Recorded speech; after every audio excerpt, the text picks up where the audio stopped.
السلام علیکم۔ کراچی کے شہری ڈاکوؤں کے نشانے پر رواں سال 3 ماہ کے دوران 19,000 سے زائد شہریوں کو لوٹ لیا گیا۔ کیا آپ حالات حاضرہ سے آگاہی حاصل کرنا چاہتے ہیں؟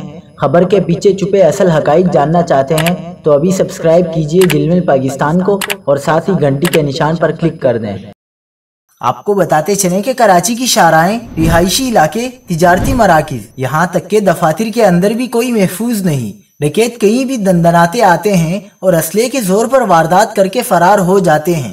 رواں سال کے 3 ماہ کے دوران 19,000 سے زائد شہریوں کو موٹر سائیکل، موبائل فون اور گاڑیوں سے محروم کر دیا گیا، جبکہ مزاحمت کرنے پر 34 شہری ڈاکوؤں کی فائرنگ سے قتل بھی ہوئے۔ رواں سال جنوری میں 7,000 سے زائد شہریوں کو گاڑیوں، موٹر سائیکلوں اور موبائل فون سے محروم کیا گیا۔ فروری میں یہ تعداد 6,500 سے زائد رہی اور مارچ میں بھی 6,000 سے زائد شہریوں کو قیمتی سامان سے محروم کر دیا گیا۔ دوسری جانب 19,000 سے زائد شہریوں کو 3 ماہ کے دوران اسلحے کے زور پر لوٹ لیا گیا۔